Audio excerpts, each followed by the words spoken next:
Command says in a statement that the victory in al-Qseir is a clear message to those who take part in the aggression against Syria, especially the Zionist entity.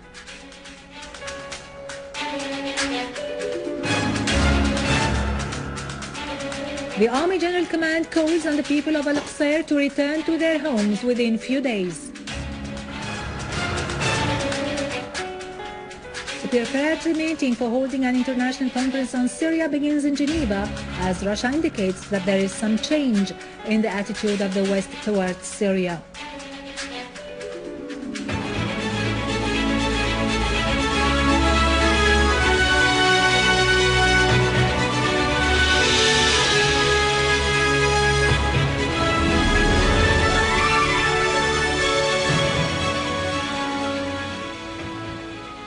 Good afternoon, ladies and gentlemen. I am WW3 from the News Center in Damascus. The General Command of the Army and Armed Forces has declared that the armed forces were able to restore security and stability to al-Qseir at dawn today after clearing it of terrorists following a series of accurate and successful operations carried out in the city and the surrounding villages, which resulted in killing a large number of terrorists and the surrender and escape of others. The army units, the command added, are now opening roads, combing the area and removing landmines and barriers.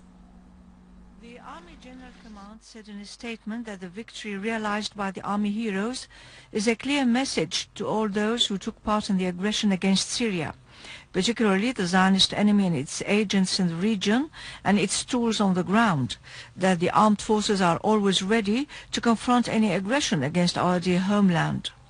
The command stressed that its battle against terrorism is going on in order to restore security and stability to every inch of Syria, affirming at the same time that it will regard with mercy the misled who turn themselves in, whether those who fled from al-Qseir or from any other area in Syria.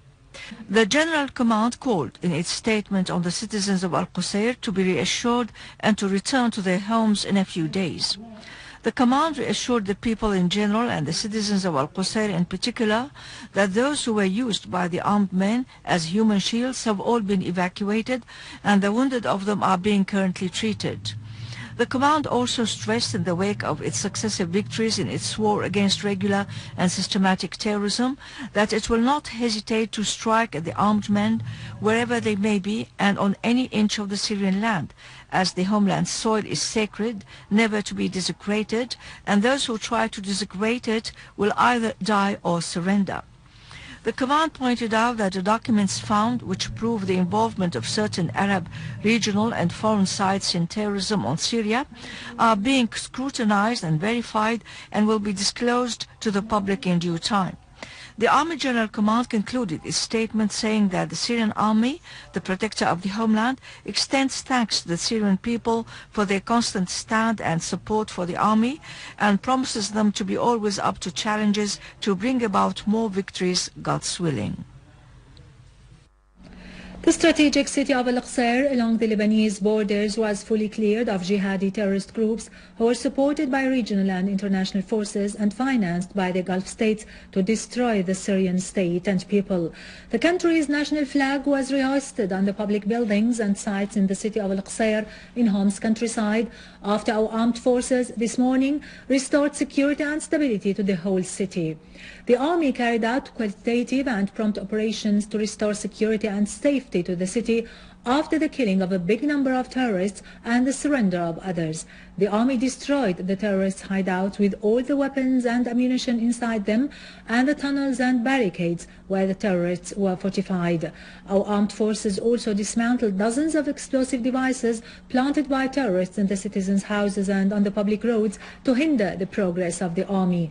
Our armed forces are now continuing the process of looking for explosive devices and criminal tools which the terrorists left behind in al-Qseir city.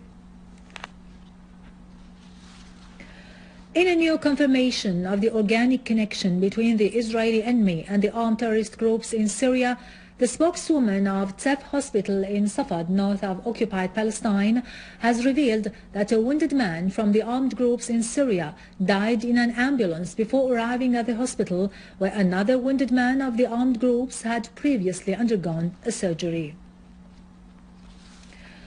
Iran congratulated the Syrian army and people for clearing the city of al-Qseir from the armed terrorist groups. Iranian Deputy Foreign Minister for Arab and African Affairs Hussein Amir Abdullahian said that the Iranian government and people congratulate Syria for the great victory achieved against the armed Takfiris in al-Qseir.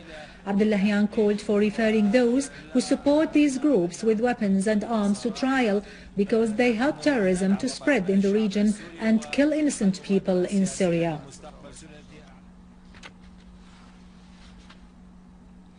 Our armed forces continue their operations in the northern east part of Hama Governorate, restoring security to a number of villages and towns, including Al-Zaghba and Balil, where Jabhat al-Nusra gangs wreaked havoc. The coming operations carried out by the army revealed the involvement of regional and international sides in the aggression on Syria. Anti-army rockets and foodstuffs of American, Turkish and Saudi origin were found, as well as a factory of explosive devices.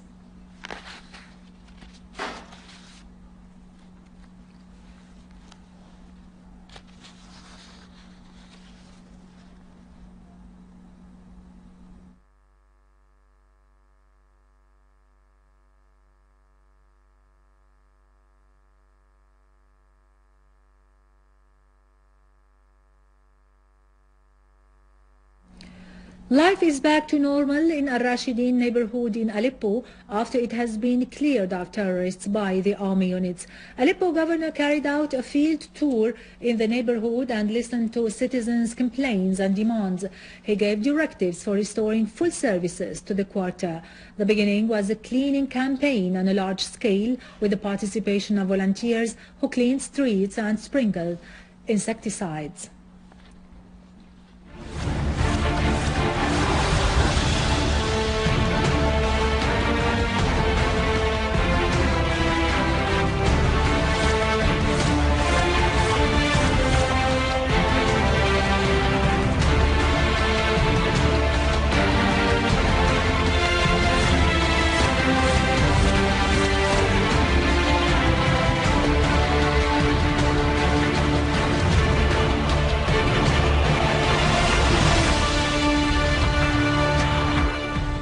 Welcome back.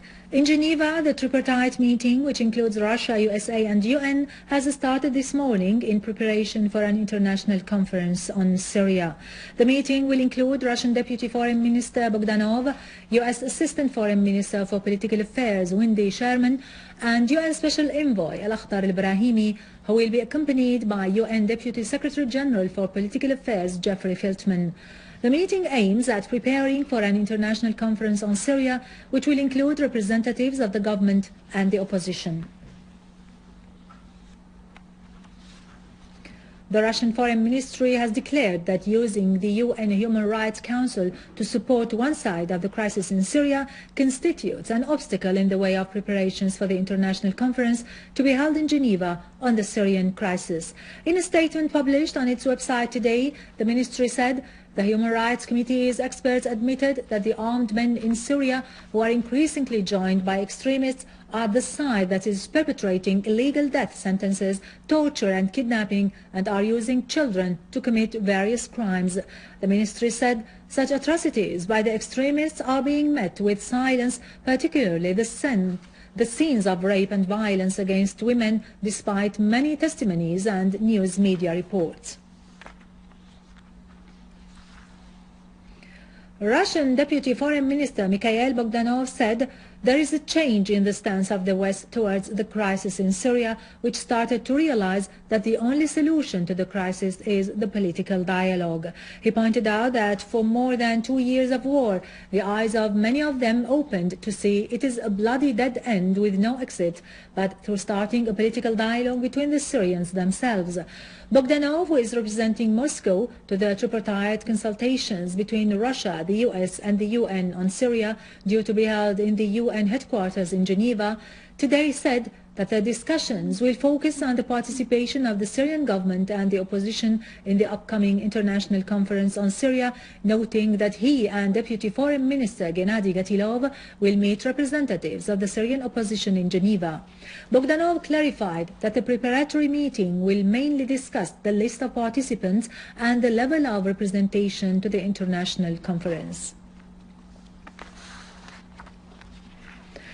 The USA has declared it is currently preparing for an international conference on Syria to be held in Geneva, but voiced uncertainty regarding its date, agenda, or the list of participants. The American State Department spokeswoman Jennifer Psaki said, and the Secretary of State for Political Affairs Wendy Sherman and Deputy Secretary of State for Middle Eastern Affairs Elizabeth Johns have left for Geneva, where they will hold a preparatory meeting for the conference with their Russian counterparts and the UN envoy to Syria al-Akhdar al-Ibrahimi.